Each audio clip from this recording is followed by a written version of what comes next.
Welcome to Satvik lifestyle. ఈరోజు వీడియోలో ఏకాదశి రోజు తీసుకోవాల్సిన ఒక డిష్ని అయితే మీకు చూపిస్తున్నాను. చాలామంది ఏకాదశి రోజు ఏం తినాలి ఏం తినకూడదు అన్న సందేహంలో ఉంటారు. ఏకాదశి రోజు మనకు వీలైతే వాటర్తో లేదా ఫ్రూట్స్తో కానీ మిల్క్తో కానీ ఫాస్టింగ్ అన్నది చేస్తాము.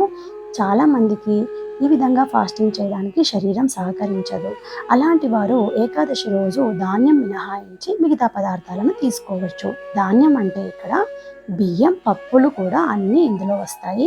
కూరగాయలలో అయితే బీన్స్ జాతికి సంబంధించినవి మినహాయించాలి. ఈరోజు కినోవా వెజిటబుల్ పులావ్ ఎలా చేయాలో చూద్దాము. అందుకోసం ముందుగా కినోవాను బాగా వాష్ చేసి ఒక గ్లాస్ కినోవాకి 2.5 గ్లాస్ వాటర్ అయితే తీసుకోవాలి. ఇలా తీసుకున్న తర్వాత దాన్ని 4 నుంచి 5 గంటల వరకు నాననించాలి. కినోవా సీడ్స్లో చాలా ఎక్కువగా హై ఫైబర్, విటమిన్స్, మినరల్స్ అన్నీ ఉంటాయి. అండ్ ఇందులో యాంటీ ఆక్సిడెంట్స్, ఐరన్స్ కూడా ఉంటుంది. ఏదైనా ఒక కొత్త వంట చేస్తున్నప్పుడు దానిని చేయడం వల్ల, తినడం వల్ల వచ్చే ప్రయోజనం మనకు తెలిస్తే దాని మీద ప్రేమ మరింత పెరుగుతుంది. ఆ వంట చేయాలి అనే శ్రద్ధ కూడా పెరుగుతుంది కదా. మీరేమంటారు? ఇప్పుడైతే వెజిటబుల్స్ అన్నింటినీ కూడా నేను ముందుగా కట్ చేసి పెట్టుకున్నాను. ఒక ప్యాన్ తీసుకొని నెయ్యి వేడి అయిన తర్వాత అందులో మసాలా దినుసులను మనం కట్ చేసి పెట్టుకున్నటువంటి వెజిటబుల్స్ని యాడ్ చేయాలి.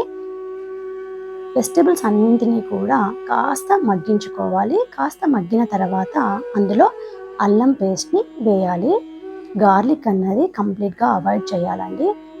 ఇప్పుడు నానబెట్టి ఉంచినటువంటి కిన్వాని వాటర్తో సహా యాడ్ చేయాలి. ఇప్పుడు సరిపడినంత ఉప్పు వేయాలి. ఏకాదశి రోజు రాక్ సాల్ట్ అంటే సైంధవ లవణం అంటారు కదా, కేవలం ఆ ఉప్పును మాత్రమే తీసుకోవాలి. ఇప్పుడు ఒక 3 విజిల్స్ వస్తే సరిపోతుంది. కర్రీ కోసం టమాటాలు మీ దగ్గర చిన్న సైజు ఉంటే చిన్న ఘాటు పెట్టుకొని ఆ టమాటాను అలాగే వేసుకోవచ్చు. నా దగ్గర బిగ్ సైజ్ టమాటాలు ఉన్నాయి కాబట్టి నేను హాఫ్ వరకు కట్ చేసుకున్నాను. ఇప్పుడైతే ఒక బాండీ పెట్టుకొని అందులో కొంచెం నెయ్యి వేసుకొని మసాలా దినుసులు, మనం కట్ చేసి పెట్టుకున్నటువంటి టమాటాలని యాడ్ చేసాము. గ్రేవీ కోసం అయితే ఇక్కడ నేను కాజు, పంకిన్ సీడ్స్, ఎండు కొబ్బరి, పల్లీలు, ఉప్పు, కారం అన్నింటినీ వేసి గ్రైండ్ చేసుకుంటున్నాను. టమాటా మగ్గిన తర్వాత ఈ పేస్ట్ని వేసుకొని మనం కాసేపు ఉంచి కాస్త దగ్గర పడిన తర్వాత ఒక స్మాల్ గ్లాస్ వాటర్ అయితే అందులో వేసుకోవాలి. అలా వేసుకొని మూత పెట్టామంటే ఒక 10 నిమిషాలలో మన కర్రీ అన్నది రెడీ అయిపోతుంది. ఏకాదశి రోజు మనం వంటకు వాడే నూనె కూడా పల్లి నూనె కానీ, కొబ్బరి నూనె కానీ, నెయ్యి కానీ ఈ 3ంటిని మాత్రమే వాడుకోవాలి. ఇప్పుడైతే మన కర్రీ కూడా రెడీ అయిపోయిందండి.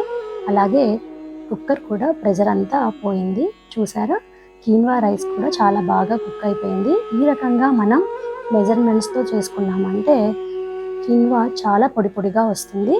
ఇప్పుడు రెడీ అయినటువంటి కీన్వాని కర్రీని ఒక ప్లేట్లోకి తీసుకొని దానిపైన తులసిని పెట్టి మనం భగవంతునికి ఆఫర్ చేస్తాము.